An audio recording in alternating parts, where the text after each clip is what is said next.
Access TV. Straight from New York City, it's Gotham Comedy Live. Get ready to laugh with Chris Milhouse, Emily Galati, Joe Bronzi, Monroe Martin, and this week's host, Pete Davidson.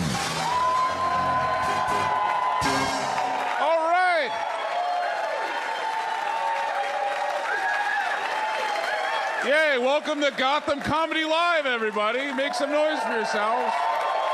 Yay. Wow. It is a hot crowd. I am only doing this so I could buy my girlfriend Drake tickets. And it is not easy. And I know him.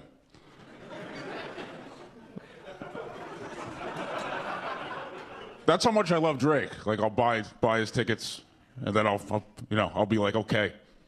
You know, it's not like the seventh Wu-Tang guy, you know? He's Drake. It's sick. Anyway, hopefully that StubHub confirmation happens when I get off stage. I feel like that's how every StubHub problem starts. It's like I was trying to order Drake tickets. Anyway, as you can see, that's what's going on in my life right now. Way to wait last minute, Petey. So here's what's going on in my life. I noticed something I don't like recently, which is not okay to not like. I don't like people with robotic legs. I'm not done. I don't like people with robotic legs that like wear shorts. You know? Because I feel like if you put on a pair of pants, nobody would know. You know, I feel like you're wearing shorts so everybody knows. You know, so you could cut the line at Cold Stone and get your ice cream in front of everybody else. Because that's what happened to me. I'll tell you this much. I was next in line at Cold Stone, all of a sudden fucking RoboCop walked in, and all of a sudden he was in front of me. And I was like, I don't think this would have happened if you had pants on.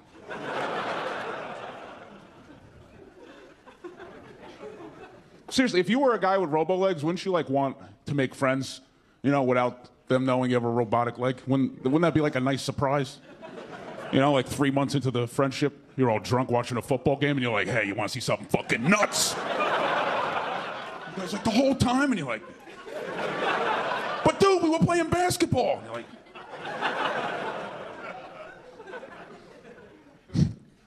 if I had no arms, I wouldn't wear a vest. I'd put a hoodie on and shove pool noodles in each arm. Fucking pretend I had arms. Wait in line like everybody else. I'm getting older, which is, I just noticed, because I'm on the Propecia now. Yeah, it's a sad thing. If you don't know what Propecia is, it's the pill that stops you from balding. And it's scary when you're going bald and you're 12. It's really scary. You know, you're like, how am I going bald? I still have acne. Like, it's supposed to... I don't even get to have hair without acne? Sucks. It's like, but I feel good. I caught it when it was happening, and I beat God. Yeah, feels good. God was like, you were going bald, and I was like, go fuck yourself. Absolutely not. No way. There's a lot of people are afraid to get on Propecia because, you know, there's the whole everybody thinks it fucks up your dick. Well, let me report. Here's what I was very afraid, obviously. I'm a young man, you know. My dick is all I got, you know, because I have this face, you know. So, you know, it's good that I have a dick. And I asked him, I was like, I heard a lot of people that get on Propecia, like, you know, fucks up your dick. And, you know, is that true? And he's like, here's the honest truth. If you're okay with having sex one time a day, then you're fine. If you're one of these guys that needs to bang constantly, you know, 4, 5, 6 times a day, then perhaps this isn't the drug for you. And I was like, yeah, I have no problem with once a day at all. You know? I was like, if this was once a week, I would be like, oh, all right, yeah. I wish it was twice, but once, I understand. So if you're okay with fucking once a day, it's you know, it's okay to get on Propecia. So makes me look at bald people in a whole new light now. Whenever I see a bald dude, I'm like, you just can't keep your dick in your pants, kid.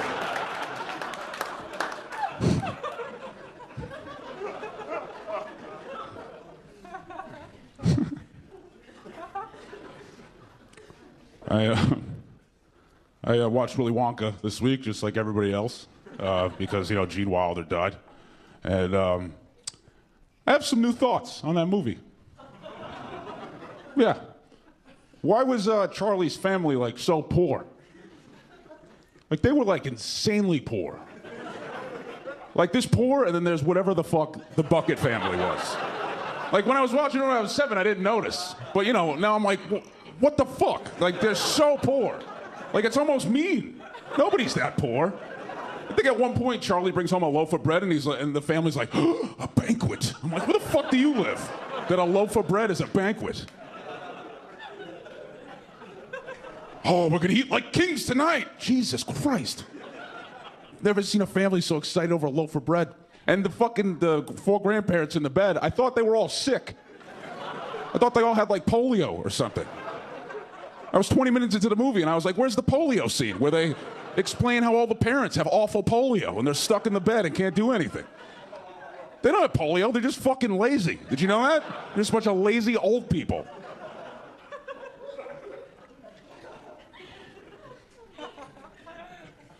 My favorite scene in that movie, well, it's actually not in the movie because I wrote it. I added a scene to Willy Wonka, that's my favorite.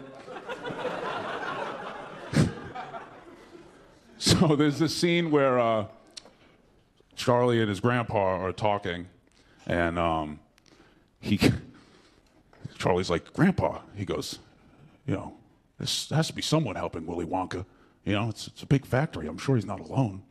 And the grandpa was like, oh, I'm sure there is, Charlie. But would have been awesome if Charlie was like, Grandpa, there has to be someone helping him in there. He can't be all alone. And then the grandpa was like, tiny little orange midgets, Charlie! Little orange midget slaves with green hair! That's my favorite scene in Willy Wonka.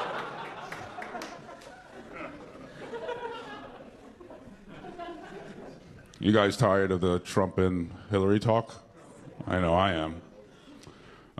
It sucks because I come from a Trump family, white trash. And yeah, my whole family's Trump people, except for me.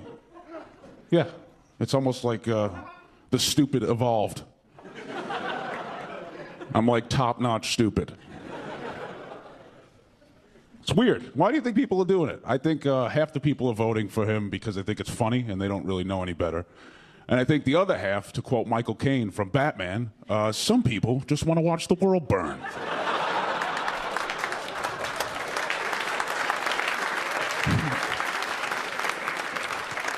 You guys ready to have an awesome show? Yeah? I can't hear you, motherfuckers. Are you ready to have an awesome show? All righty. Well, coming to the stage first. No? Keep it. Oh, there's a commercial break, and then we go back in. All right. Yeah!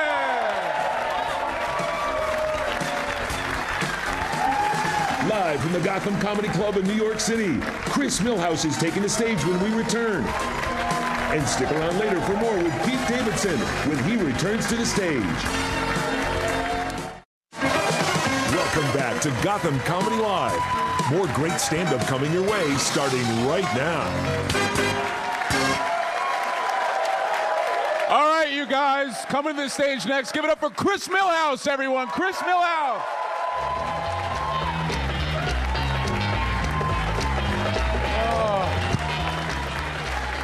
How's everybody doing, huh? Everybody's okay? Good. A lot of you look at me like, oh my God, they're letting the comedians' agents on the stage? What? It's great to be here. I lived in LA for 8 years, and now I'm here in New York, and it's fucking amazing. New York makes me feel so pretty. I mean, unbelievable. A guy today asked me on the street if I wanted to buy drugs. I just looked at him, I go, me? I turned into an old Southern woman. I was like, well, mama, do declare. And he just looked at me and goes, never fucking mind, never. No, I love New York. New Yorkers are my favorite people. My favorite people. I love New Yorkers. New York is the best.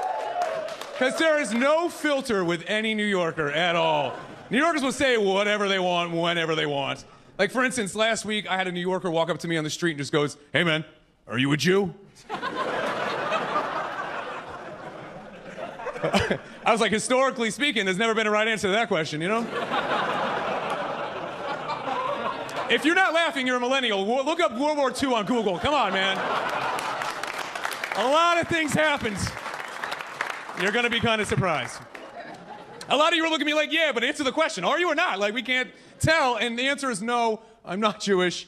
And I love telling people I'm not Jewish because everybody gives me the same look like, are you sure?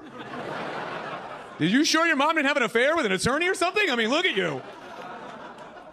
I told the guy that stopped me in New York. I said, sorry, man, I'm not Jewish. And he looked at me and goes, oh, bro, you got a very Jewy face.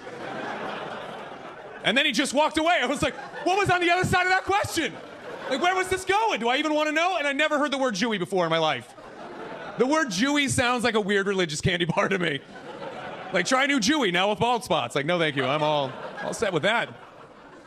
All set with that. I love New York. Well, I've been coming to New York since I was a little kid, and I never noticed this about New York until I moved here. I never noticed that all New Yorkers have one thing in common. One common thread that binds all New Yorkers together. Every single New Yorker loves to blame any weird things that happen, anything that goes wrong, on the city of New York. I will give you an example. I went to get a slice of pizza the other day, and this guy behind the counter goes to take my slice of pizza out of the oven, and he went to go put it on a plate. But then he realized he didn't have any plates. So he just threw the pizza on the counter. Now, I don't know about you guys, but I never ordered counter pizza in my life, okay? So that caught me a little off guard, and I didn't know what to do in that moment, but there was a guy in line next to me who looked at me and then looked at the pizza and goes, what are you gonna do? That's New York. Really? Is it? Really? Oh my. Silly me, I thought that was E. coli, but okay. And then I was in Central Park one day, and in Central Park, there was a dude sitting on a bench, and he jumped off the bench out of nowhere, took his shoe off, and goes, oh, hell no. And he threw his shoe at a duck in the pond. You can't make this up, man. I got so many questions, like, what did that duck do? Like, I don't know why anybody would do that, but there was an old lady in the park smoking next to us who just looked at me and goes, ah, that's just New York, baby. I was like, oh, really? Good thing you said something, because I thought that was just mental illness, baby. But at least I know I got a great excuse for anything that goes wrong while I'm in New York now. And if anybody's visiting, now you guys know, you know what to say. You got that go-to phrase, right? I actually used this excuse right when I moved here. I was hooking up with this girl. One girl's laughing. All right, I don't know why. All right. Did you hear that? She was like, what? No, no. She's like, the Verizon guy doesn't get pussy. There's no way at all. Sorry, the Sprint guy, he switched sides, whatever. It's all right, we're in a long-distance relationship. I live here, she lives in Narnia, all right? Relax. But for those skeptics out there, it was for real, and I was hooking up with this girl for real, and everything was going great, but like, you know, way better than it should have been going. And, you know, like it happens to the best of us. For lack of a better term, I happened to finish a little early, okay? So I just looked at her and I go, oh, well, that's New York, huh? I ran out of there like a gentleman does, you know? That's... And just so you guys all know, I am in a relationship, and I'm very happy. You're welcome, ladies. This is off the market for your benefit, let's face it, okay?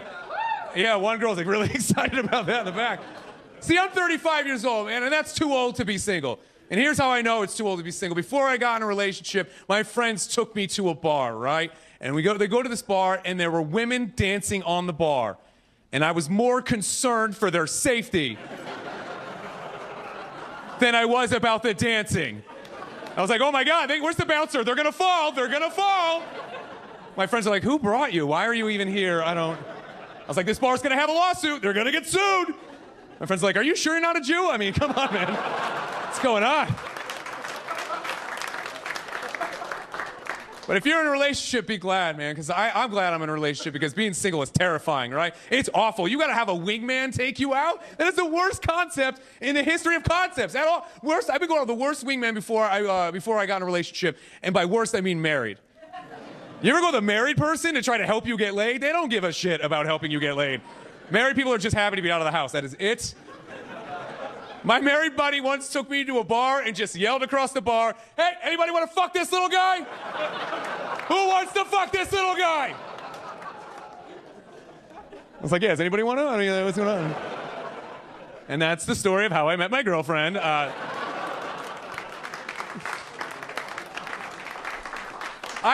what I think the hardest part about being in a relationship is. I think the hardest part about being in a relationship is finding that one really terrible quality about your significant other, right?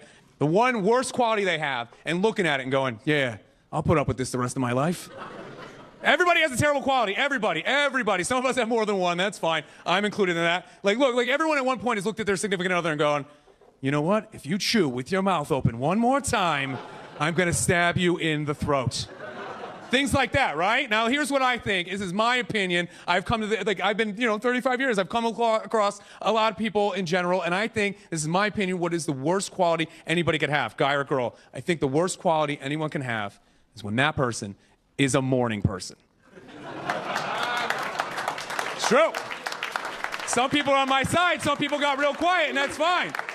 Look, if you're a morning person, let me just tell you one thing. You are the most annoying person on the face of this earth. The most annoying person. Morning people, why? Why are you so excited to be up that early? Why? What are you going to do at 6 a.m.? High five the garbage man? What are you doing? Morning people look like Disney characters every morning. Is there anything more annoying than waking up next to a Disney character? I don't think so, man. I don't think so, because what do Disney characters love to do? They love to sing, don't they? Oh my God, that was my ex-girlfriend. She was a Disney character. She sang in my face every time I'd open my eyes. She'd be right there going, hi, good morning, good morning, good morning. What do you want to do today? I want to break up. I want to break up. I want to break up. I want to get some coffee and find a new girlfriend is what I want to do. That's it for me, guys. Thank you very much. I'm Chris Millhouse.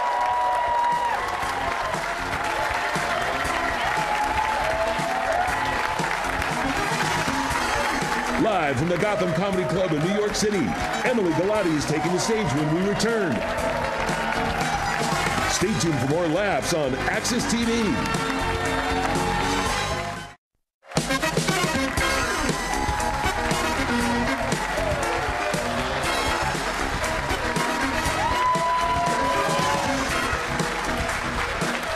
Coming to the stage next, making her TV debut. Give it up for Emily Galati, everybody. Emily Galati.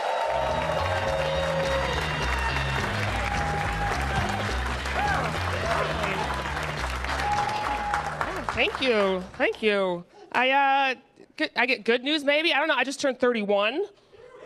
Thanks. Yeah, 31. It's 31. It's 31 and 9 months if you're pro-life. Yeah. Take your time. It's my favorite joke. I'm a Virgo in California. I'm a Capricorn in Texas, so.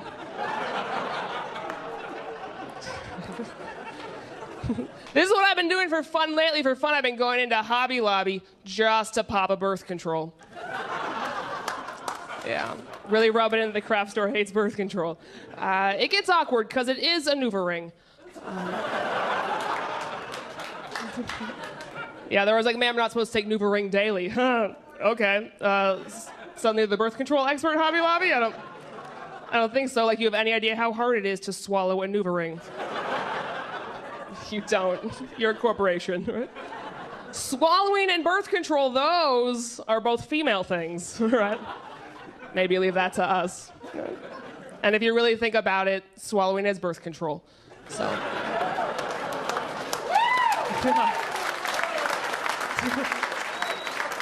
Some people got it. A lot of people are still confused. That's okay. We'll explain for the married couples. Here we go.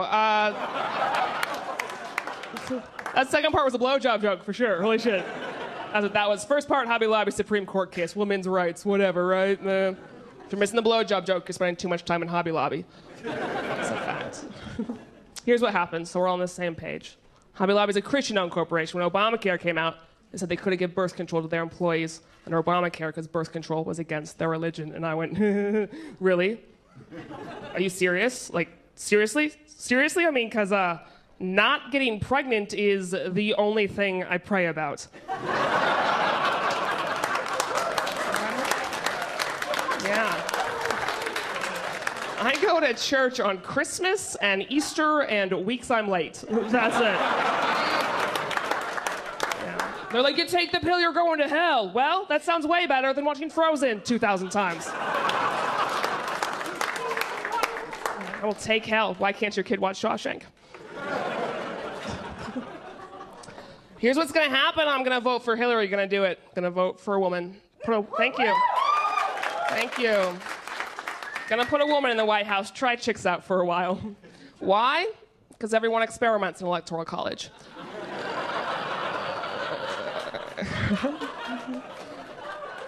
Some people tell this awful joke, like, can't put a woman in the White House. We're gonna go to war just because she's on her period. Ooh. It's an awful joke, but probably the most legit reason this country has gone to war in decades. Right? Yeah. At least periods are real, so.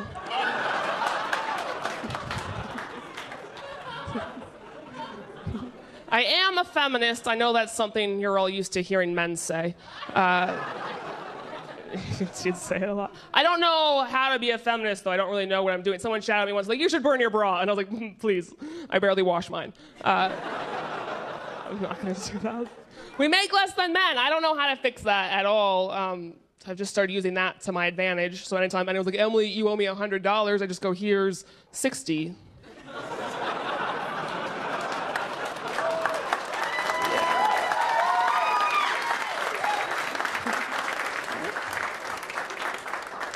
Society says we're even, so.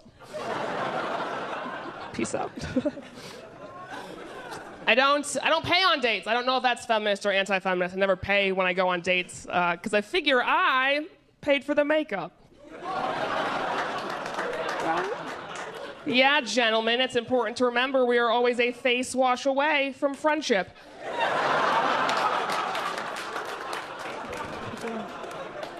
Turns out men and women can be friends when they both look like men.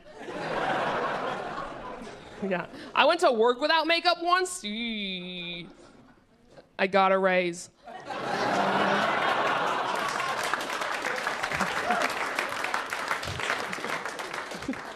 I do support Planned Parenthood. Support Planned Parenthood. That's probably the one thing I do that's real feminist. I'm with them like 110%. I know Republicans are like, we gotta shut it down. We gotta end Planned Parenthood. Really? It's still growing and showing signs of life.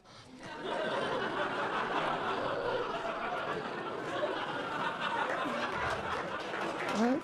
They were the ones who made corporations people, so I'm just following their rules. I said that joke on stage at a show in Chicago, and afterwards a guy came up to me and handed me a hanger. Yep, it's offensive. It's like super offensive. It's like more offensive than those of you with your arms crossed wondering where this joke's gonna go.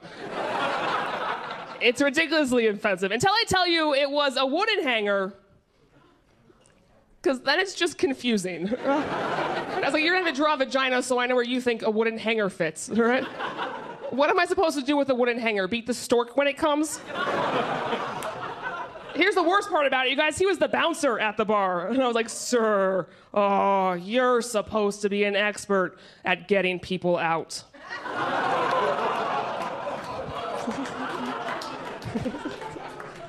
I got pissed. I threw the hanger down the hallway. I was in his face. I was like, what the hell is your problem? I can't believe anyone would actually do that. And he goes, whoa, ma'am. You need to calm down right now. You're being too emotional. What are you, on your period or something? Oh my God. Then I wouldn't need the hanger. What's wrong with you? All right, before I say this last part, I want to remind you, you've laughed at this subject, so you can't be hypocrites. Republicans, what they want to do, they want to outlaw abortion because they can't do that. They pass a bunch of crazy laws making it more difficult for women to get them. They put up a bunch of roadblocks. I don't think they've thought that through. Because let's get real, if you make it so I have to drive 6 hours to find a Planned Parenthood like I'd have to in Texas, and when I get there I go, hey, I'd like an abortion. And they go, okay. But legally you have to go back home and think about it for 72 hours.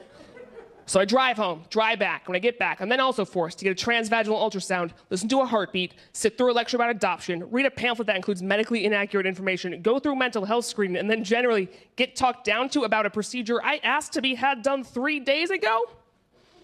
Yeah. I'm gonna want to fucking kill someone. All right, that's it for me. You guys, thank you so much.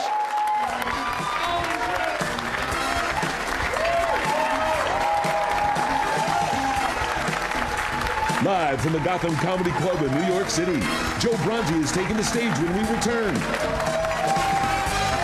Stay tuned for more laughs on Access TV. Welcome back to Gotham Comedy Live. More great stand-up coming your way starting right now. Hooray! Wow. How are you guys? You guys great? Yeah? You guys having a fun time? Great. Me as well. I wanted to tell you guys another thing I noticed, that I'm getting a little older. Like, now I like eating pussy. I didn't like it. I never used to like it. No, when I was 18, I was always afraid. I was like, ugh. And now I'm like, yeah.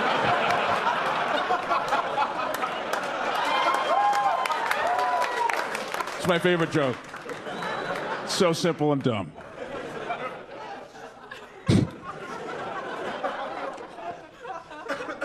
I've been hanging out with my grandpa a lot because he's getting old and he's gonna die soon. So, you know, I wanna not feel guilty when he dies. You know, I don't want to be like, oh, you know, I could have hung out with him. You know, I'm doing it. You know, kind of can't wait for him to die, so I don't have to fucking hang out with him anymore and listen to the same stories over and over again and stare at New Balance sneakers all day. Am I right? Grandparents with their New Balance? Come on! My grandpa's fucking, he's so old. The other day, he came up to me and he was like, I have to go shopping. I was like, all right, I can take you shopping. That's great. I was like, what do you need? He goes, I need hats. I was like, hats? He's like, yeah, for the back seat windshield of my car. So my grandpa is one of those people now. I think that's what happens when you get old. I think you just run out of things to do, and you know, you can't come anymore, and like, you know, you've seen every movie, and you know the block up and down, and then you just look at your car in the back windshield, and you're like, needs hats. All right, you guys ready for some more show? All right, well, coming to the stage next is a favorite in AC and Las Vegas. Give it up for Joe Bronzi, everyone. Joe Bronzi.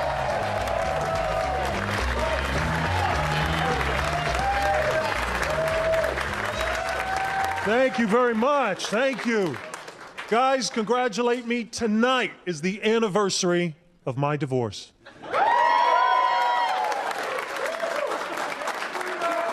Oh, brutal divorce, brutal. Custody battle. I just wanted to see my kids. She just wanted me to die. When it was at its worst, a friend of mine saved my life. She said, look, you're becoming a dark person. You used to be positive and upbeat. You're in crisis. Go home tonight, do something positive and creative. Positive and creative. True story, Gotham. I did it. Changed my life. I went home that night. I wrote a children's book. I did. I wrote a children's book. It's called Your Mother's a Whore. It's going to be a bestseller, I think. They won't let me use the pictures I sent.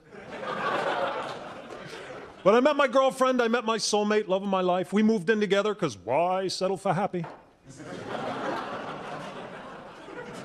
We first moved in together, it was hot. She bought me a copy of the Kama Sutra, illustrated book of all the shit we're never gonna do. I was looking through it. It wasn't the naked that turned me on, it was the animal names for every position. I'm like, honey, look, pouncing puma. I'll be pouncing or puma, I don't give a shit, come on. I was in love. I thought we were going to tour the whole zoo.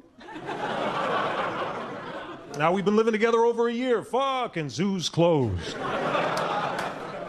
Most of the time I got to take myself to the petting zoo.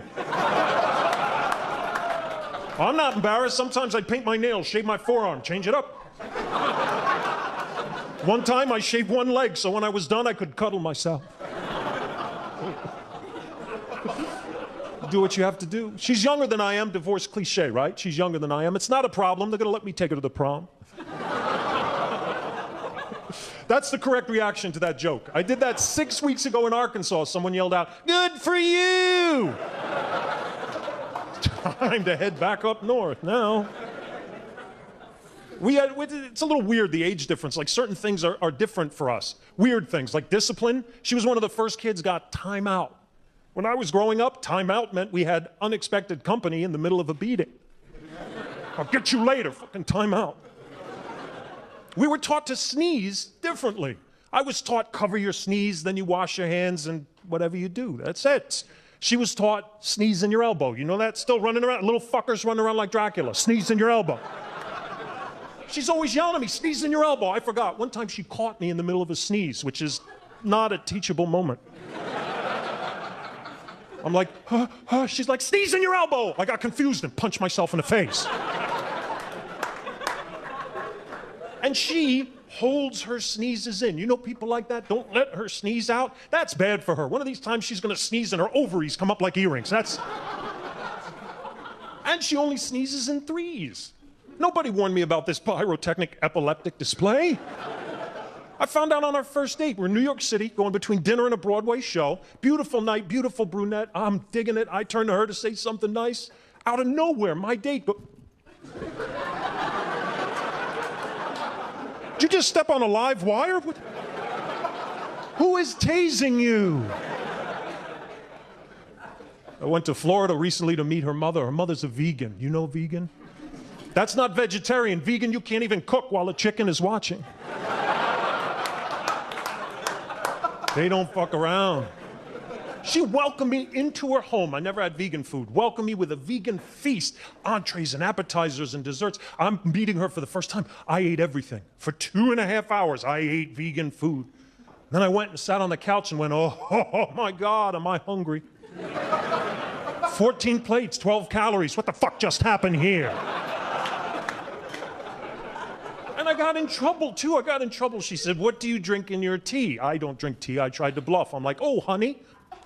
Vegans don't believe in honey. They think the bees should unionize. I don't know. She got all upset. She's like, they use smoke to calm the bees down. Did you know they use smoke to calm the bees down? I said, I did the same shit in college.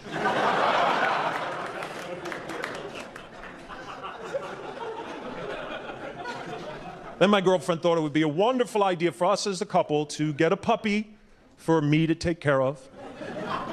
I like dogs, but think about this. Sooner or later, she's going to have to walk it by herself on the streets of New York City at night. I want a Rottweiler. I want a Doberman. I want a wolf. I want a dragon. Let's get a fucking dragon. You know what I mean? Like so Daenerys can ride in on it. I want a fucking dragon. She says, no, I want an apartment dog. I never heard that phrase. Apparently in Manhattan, an apartment dog is any animal that makes this sound. Hey!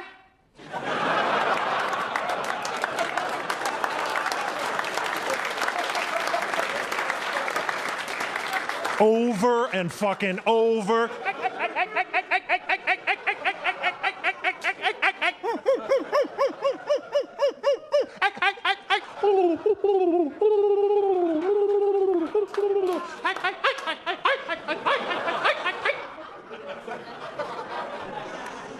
No animal was hurt in the making of that joke. We compromised. We got a Shih Tzu, which is a cross between a large dog and a fucking mouse. They call him a Shih Tzu because he weighs 4 pounds, he eats 8, and he gives back 12. Somebody bothers my girlfriend, the most I can hope for is they slip in Shih Tzu and knock themselves out. She tells me, who's going to know? If we get a small dog, who's going to know? Right before she opens the fucking Instagram account. Oh yeah, New York Norm. New York Norm. Fucking more followers than me. Brutal. I was asked on a radio station, because I talk about relationships, do you have any good relationship advice? There's no such thing. Married people, remember this advice? Remember this? Don't go to sleep angry. Sure, fuck it, stay up 6 weeks. They make cocaine, stay up. And they'll tell you you have to communicate, but what they don't tell you is you can't. Because men and women define everything differently. Like she came to me, my girlfriend said, we're gonna go on a diet, food combining, will you do it? I said, yes, I wanna have sex, sure. She said, and every week we get to cheat day, we get a cheat. And she's thinking she's a woman, we're gonna have pizza, we're gonna have ice cream. I'm a man, I'm thinking, maybe a black chick.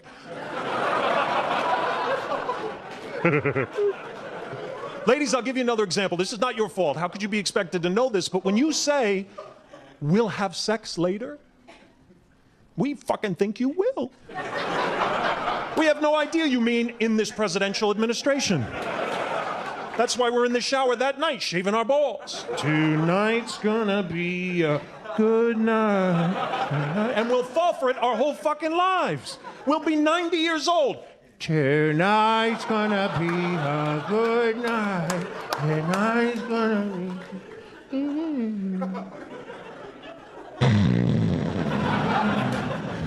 Whose penis is this? Thank you so much, guys. Good night.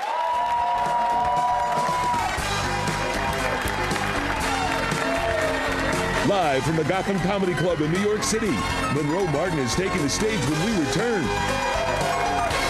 Stay tuned for more laughs on Access TV.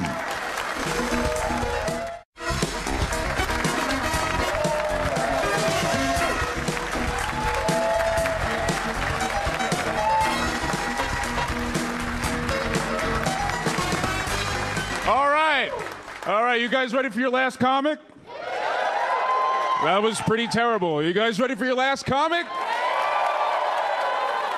Coming to the stage, he's a really good friend of mine. You may have seen him on The Tonight Show with Jimmy Fallon. Give it up for Monroe Martin, everybody. Monroe Martin!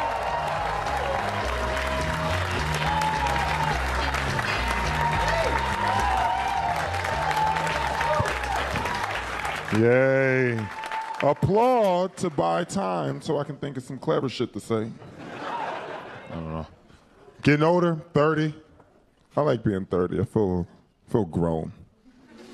You know, I did a lot of shit to make it to 30. Made a lot of mistakes that I bounced back from. Had a pregnancy scare last year. You ever had a pregnancy scare? No? You ain't a man yet. You ain't. You're not a man. This is my second pregnancy scares. I don't even call them pregnancy scares anymore. I call them benchmarks. That's when you take the time to rebuild and focus and figure out what the fuck you need to do to be a better person. I had my first pregnancy scare at 17. Yeah, I just learned how to use that dick and I was already fucking up. Already. What age did you lose your virginity at? You, sir. You forgot? It was a while ago. Who the fuck? Man, I've been smashing so much. I don't even remember the first time. Damn, man, I think I was like 10. 17 years old, pregnancy scare. That's like crashing a car during your driving exam. She's like, I just pulled out and I'm already sideswiping cars. There's no instructor. There should be an instructor when two teens are about to have sex, right? Some dude by the bed with a clipboard, like, hey, before you stick it in, what do? Check your blind spots. So go to your shoulder. The embarrassing thing was, I was a peer educator at the time for Planned Parenthood, so I should have known better. Right? I should have known better. But I'm a shitty teen. I was a shitty teen. I lied during the interview just like the rest of you guys do. It's just I lied to get a job that I actually had responsibilities at. When you're at McDonald's, you lie, I'm a people person. No, the fuck you're not. I'm punctual. No, you're not. I said all the right shit to get that job. I didn't know anything about sex. I would just Google image STD, print out whatever the fuck came out, and I spoke with conviction. I'm like, these are the various diseases that you can contract if you do not protect yourself. Right? I'm a big black man. Speaking in my deep voice, wrap it up. Wrap that shit up. One kid pointed out my mistake. He was like, that's pink eye. So, pussy spits back, put on goggles, all right? Protect yourself at all times. Then I had a pregnancy scare last year, right before I turned 30. All right? Scary shit. I didn't even get it face to face. I didn't get to deal with the face to face shit, right? She didn't want to see the look on my face when she goes, it's over, nigga. It's over. I feel like if you're single, that's how a pregnancy scare sounds. It's like that looming voice, oh, it's over. Hope you got some money saved up. I got a via text that said, hey, to start, you should know I'm 4 months pregnant. One, that's really fucking pregnant. That's not like a, hey, I missed my period, be on the lookout. No, 4 months is like, I hope you've been putting money in those Jordan boxes. You may get a roommate too. But I didn't panic. I didn't fucking panic. I kept my cool. Because that's what you do. As a man, you're supposed to stay calm under every situation, no matter the pressure. And I wanted to throw my phone, but I don't pay T-Mobile extra $7 a month for insurance. Fuck that. I'm careful. I thought I was, but that's what I said to the guy when he was like, hey, do you want to get your phone insured? I was like, who the fuck, what? I don't protect nothing. I'm careful.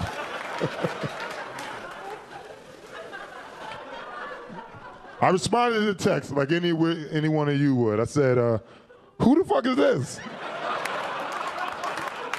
Good luck. I hope you find who you're looking for, though. Not ready to be a father yet. Just not yet. I'm waiting until technology improves. I am. Like, follow me, right? All right, I got an Apple Watch on. Bullshit. Love it, though.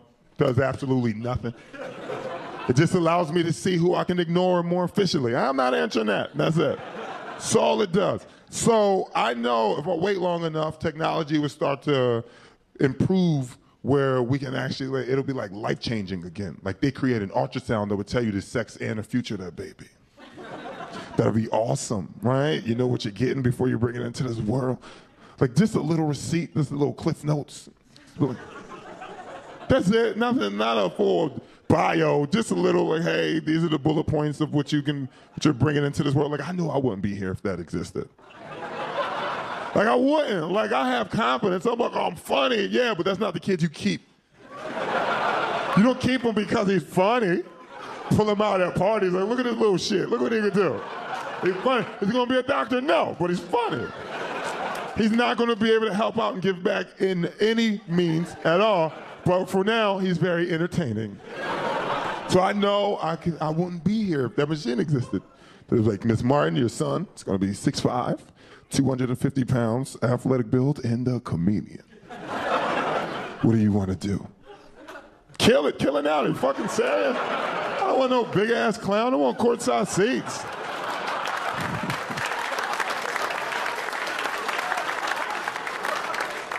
Some people are like, don't say that about kids. Everybody's always sensitive about children. Kids are the future. Yeah, but some of them are pieces of shit. We see them all the fucking time. You just see a little shitty kid on a train. You wanna fucking donate money to my back? No, you don't play basketball. You fat. I know you don't play no sports. Stop lying to me. They're dancing, fucking almost kicking you in your face. Then around my way, kids are super annoying because they don't respect adults. Or at least me, because I don't look like one. Like I always get a kid, like they'll look at me and they're like, fuck you looking at? I had a kid call me a pussy. I took offense. I'm like, you can't call me a pussy, I pay taxes. All right? I'm the reason you're getting a free lunch right now. But this is a little dark, but I always get a little happy, a little smile whenever I see like a missing kid poster around my way. Just a little, not a lot, not like, yeah, but like, ha ha. See, karma, you should've, right? It just me. But if I can bring y'all at ease just a little bit, it's the kids around my way, you wouldn't go looking for these kids. Like you wouldn't, if you seen their picture, you would be like, somebody should find them. Like no, because it's never a picture of a kid that makes you care. It's never a picture of a kid who's doing his homework, like he's studying. Like, come find me, I'm changing the world, one book at a time. So never that shit. It's always a picture of a kid who just robbed the corner store. He got his middle finger to the camera. It's like, fuck y'all. Have you seen Jamal? No, not at all. And I'm not looking for him either. Kids are materialistic, right? They're judgmental, they're fucking mean, and they don't even have shit, but they make you feel bad if you have something outdated. If you don't have the newest Jordans on, they make you feel like a piece of shit. You don't have the latest iPhone, newest video games, they make you feel like a mutant. I used to tutor kids. I left work every day feeling bad about myself. Every fucking day. So imagine what they'll do to a pedophile. Hey, little kid, come get my van. hate my puppy. Ew, nigga, you still got a van? See y'all later. Y'all been on.